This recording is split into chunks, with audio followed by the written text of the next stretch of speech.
미나상 곤방와 도쿄 K짱 데스. 여러분 안녕하세요. 저는 도쿄 K짱입니다. 매주 금요일 밤 12시 아프리카 TV에서 기묘한 이야기와 위험한 조대를 생방송으로 만나실 수 있습니다. 자, 오늘 저 도쿄 K짱이 가지고 온 이야기는요, 남녀의 사랑에 관련된 이야기입니다. 여러분, 삼각관계 겪으신 적 있으신가요? 오늘 이야기는 삼각관계로 인한 살인사건에 관련돼서 가지고 왔습니다. 그럼 지금부터 도쿄 K짱의 기묘한 이야기 속으로 여러분들을 모시겠습니다.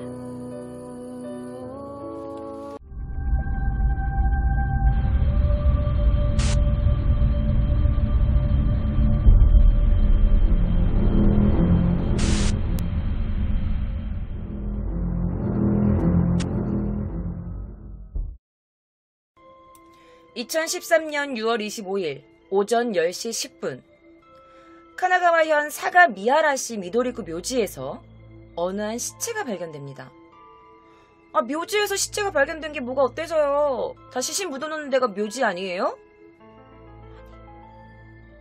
시신이 얇게 이렇게 크게 덮여져 있는 시신이 발견됐는데, 그 시신은 신주쿠에 사는 한 20대의 여성의 것으로 확인되었습니다.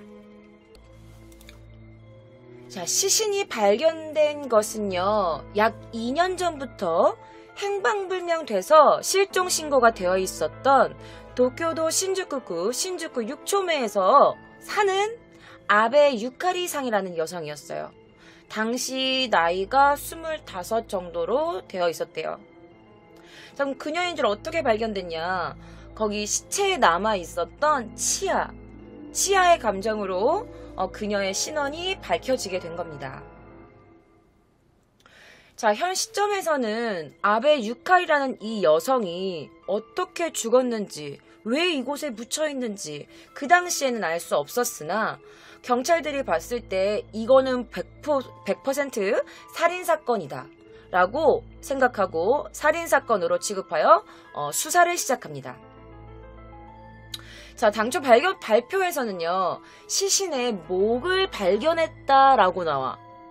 그러니까 이게 시신이 토막이 나서 목만 이렇게 발견된 건지, 아니면은 시신 전체가 발견됐는데 목만 이렇게 빼꼼 흙 위로 나와 있었던 건지 그 당시에는 알지 못했다고 해.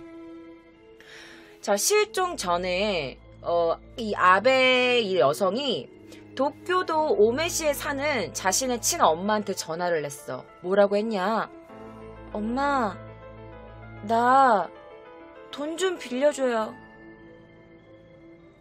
라고 엄마한테 돈을 빌려달라고 전화를 했으나 어머니는 당시에 거절했던 것으로 알려졌대요. 그래서 당시 수사 일과는요, 이 아베 씨가 금전적으로 뭔가 어려움을 겪고 있었는지, 그래서 이 금전적으로 왜 이 여자애가 곤란했었는지, 그래서 혹시 이 돈을 달라고 하는, 협박하는 누군가가 살해한 건가?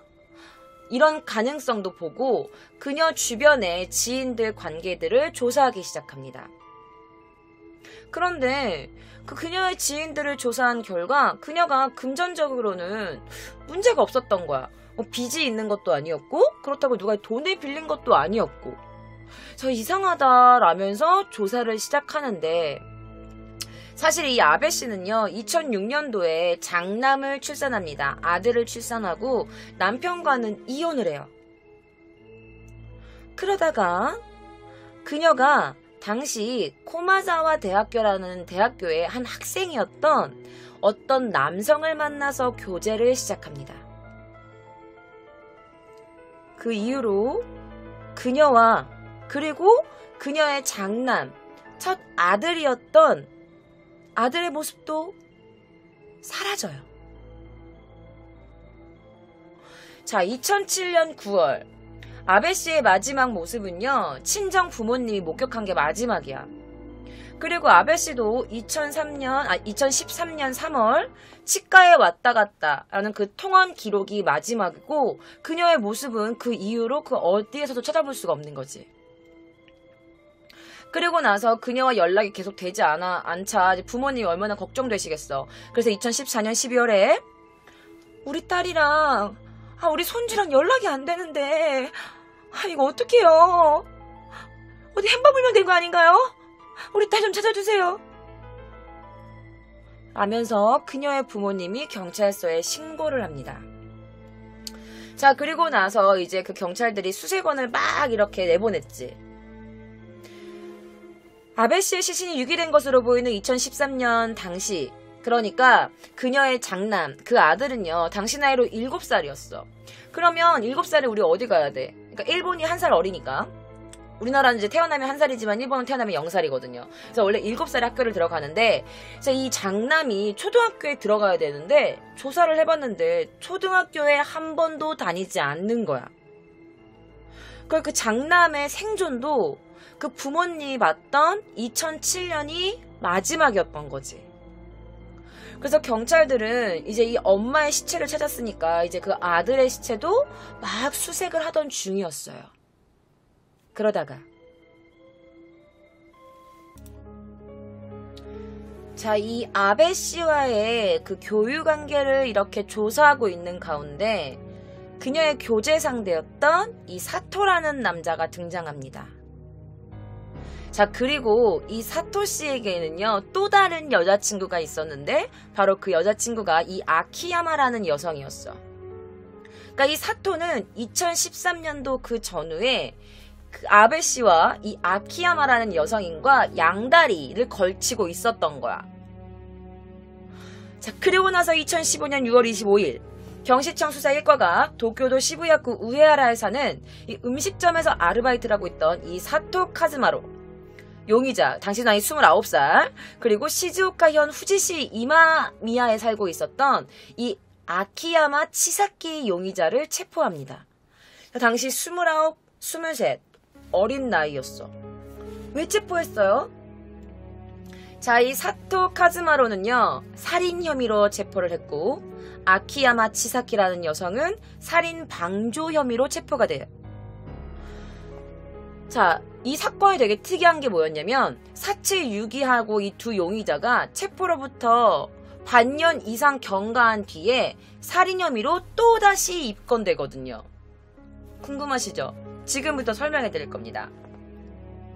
자, 두 사람은 2013년 7월 19일경 아키야마 씨의 명의의 세타가야구에 있는 아파트, 그러니까 이 사토 씨가 교제하고 있었던 아베 유카리 씨의 시신을 같이 옮기기 시작합니다.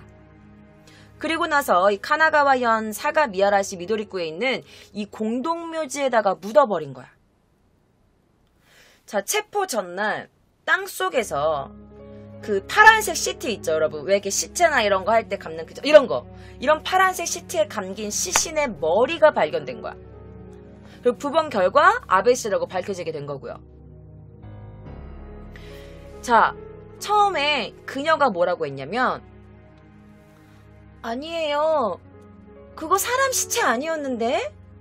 저는 그냥 개 시체인 줄 알았어요. 진짜 사람 시체인지 몰랐어요. 라고 갑자기 막 이렇게 자백 아닌 자백 진술을 합니다. 자, 시신은 블루 시트지에 이렇게 다 겹쳐져 휩싸여서 있었고 거의 그 전신이 다 덮인 상태였대. 야, 그런데 생각을 해봐. 야, 개가 어떻게 사람만 할 수가 있겠어. 그 비싼 개가 아니고서야. 그렇잖아. 그리고 그녀의 키가 168이라고 해도 진짜 엄청 이만한 건데 개의 시체라면 분명 뭔가 이상했을 거고, 그리고 분명 시체를 옮길 때 이게 개의 시체인지 아닌지 알 수 있잖아.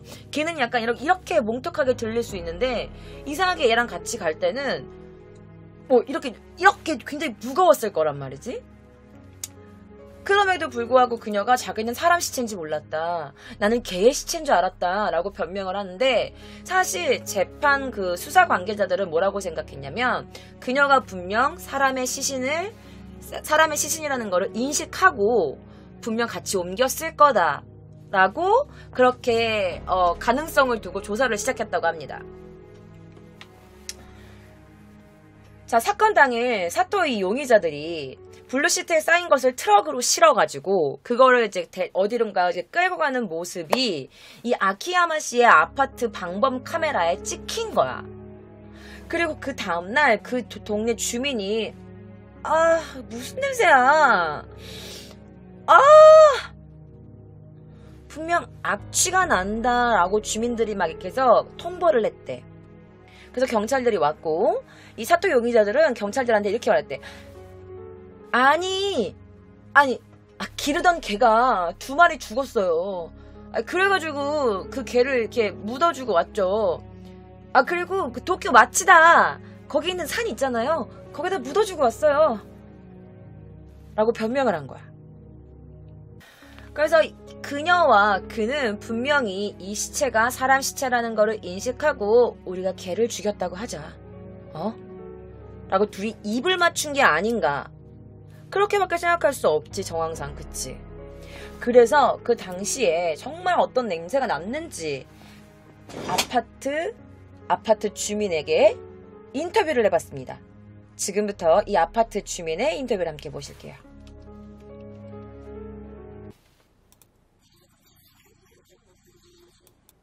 토니카쿠 굿사이가 냄새나다는 거군요. 어쨌든 냄새가 너무 났어. 난다로 이게 뭐지? 고노니오이 뭐지? 그러니까 이 냄새 뭐지? 라고 생각을 했었대.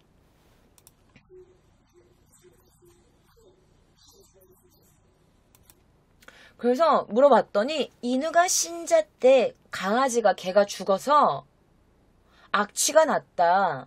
이렇게 말을 했다는 거야. 이게 실제 맨션의 주민이 인터뷰한 장면입니다. 자, 그 집에서뿐만 아니라 집 밖에까지 냄새가 악취가 진동할 정도였으면 도대체 그 맨션에 그 시체를 얼마 동안 두고 있었던 걸까? 그렇잖아. 자, 그래서 이 체포된 이 남자 이 사토가 뭐라고 했냐면 네, 의심의 여지가 없이 제가 그런 거 맞습니다. 라고 해. 자, 아키야마 씨는 이 아베 씨에 대한 그 살인 방조 혐의로 체포가 됐었어. 이 여자가. 그런데 이 도쿄지검이 그녀는 혐의 불충분으로 불기소 처분을 합니다. 그러니까 풀려나는 거지. 그녀는 풀려났어. 자, 그러면 그녀, 또 다른 그녀, 이 3명에는 도대체 이 3명 사이에는 도대체 어떤 일이 있었을까요?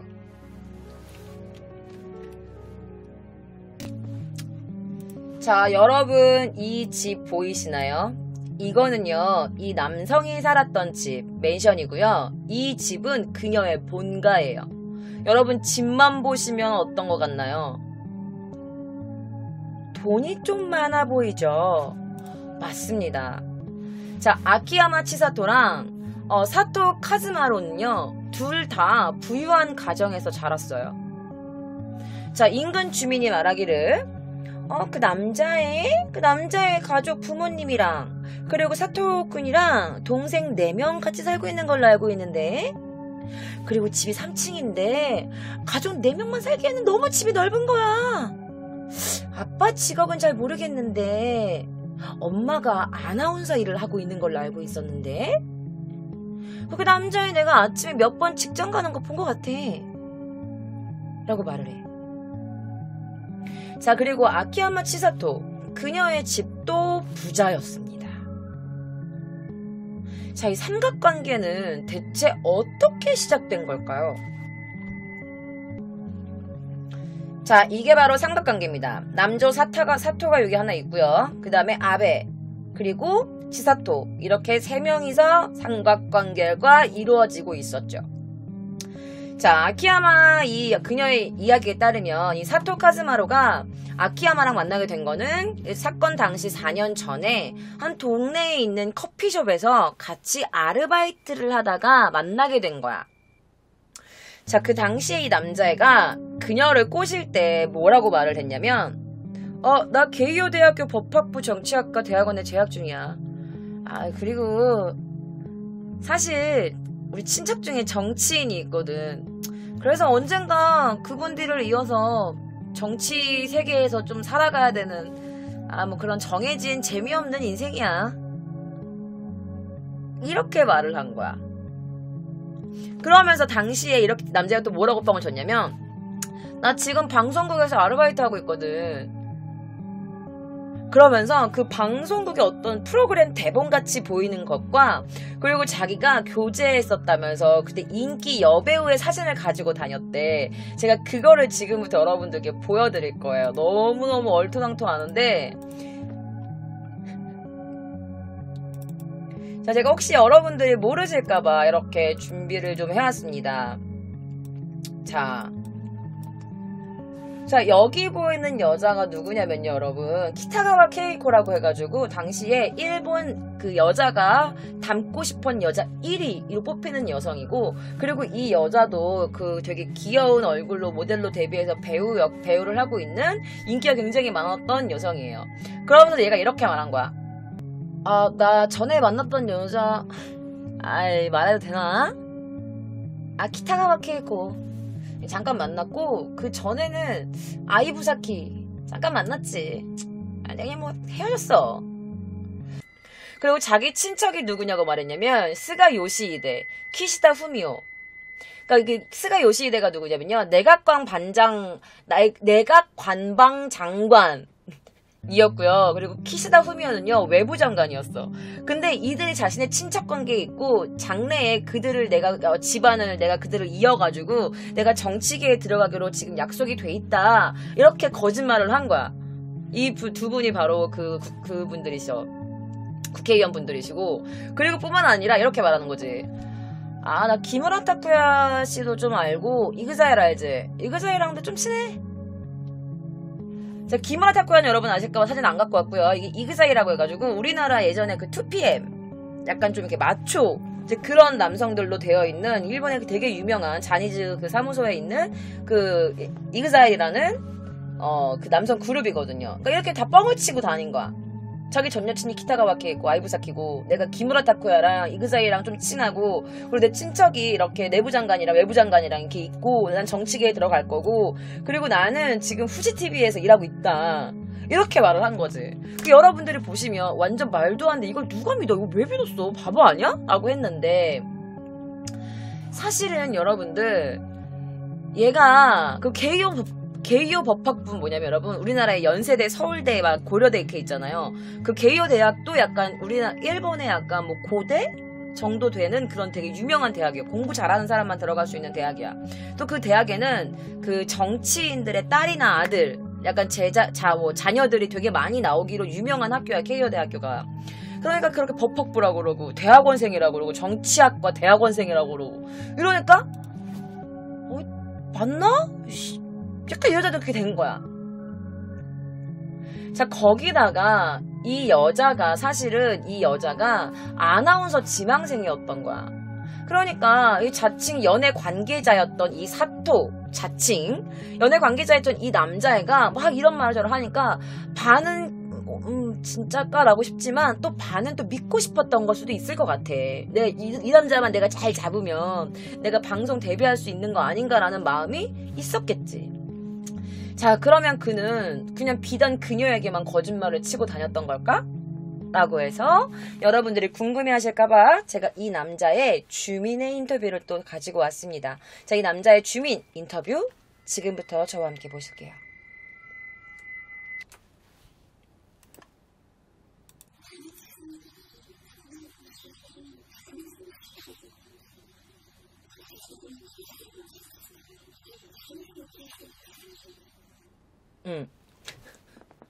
제가 왜 웃었냐면 이 주민분이 이렇게 말하는 거야.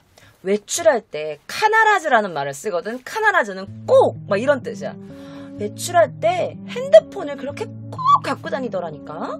핸드폰을 꼭 쥐고 저는 개인적으로 이그자이를 좀 밀고 싶은데요, 이렇게 말을 하면서 자기가 약간 방송계에서 일을 한다는 걸 굉장히 어필했다는 거지. 그러니까 얘는 일상생활이 그냥 다 거짓부렁이었던 거야.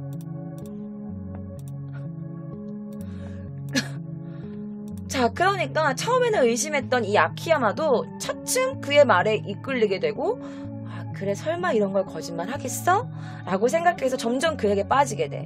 그리고 그녀가 나중에 한 말은 뭐냐, 제가 만나본 그 남자와는 좀 달랐어요.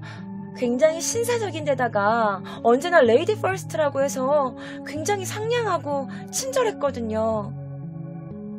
그런 모습에 점점점 더 이 사토라는 남성에게 빠진 거야.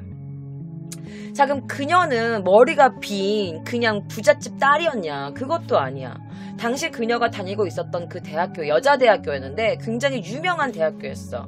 그래서 거기 그 대학은 뭐냐면 그 오조사마라고 해서 왜 그 아가씨들만 들어가는 대학이다. 약간 그런 이미지가 굉장한 그 좋은 대학이었어. 하지만 그녀는요, 대학을 졸업하고 나서 시즈오카 현에 있는 그 부모님이 큰 농가를 가지고 있었는데 그 농가를 잇는다고 생각해서 대학을 졸업하고 시즈오카로 다시 가려고 했던 거야. 그냥 집 봐봐. 이 으리으리한 거 봐봐요, 여러분. 자, 그러다 사토랑 교제를 하면서 자신의 부모님께도 이 남자를 소개시켜줍니다. 그러니까 사토가 그녀의 집에 가서 그녀의 집과 그녀의 부모님을 만나자 그녀에게 이렇게 말했다고 해요. 나도 같이 너랑 농사지면서 행복하게 지낼래. 사실 내가 도시에서 자랐기 때문에 이렇게 농촌에서 지내는 게 좀 나에게는 어렵고 익숙해지기까지 좀 시간이 걸리겠지만 그래도 너랑 같이 열심히 살아볼게 라는 멘트를 던집니다. 그녀가 이렇게 말해. 솔직히 너무 기뻤어요. 뭐 그의 경력이나 뭐 직장 이런 것들을 버리게 하는 게 좀 너무 아깝기도 하고 그에게 미안한 마음도 많이 들었어요. 그런데 사토씨의 말은 모두 거짓말이었어요. 지금으로서는 저의 뭔가 약점을 노리고 버렸던 일이라고밖에는 생각이 들지 않아요. 라고 말해.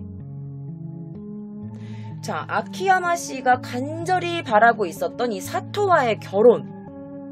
그런데 이 결혼을 전제로 이 남자가 요구하는 것들이 있었는데 이 요구하는 것들이 점점 에스컬레이터를 타고 올라갔다는 거지.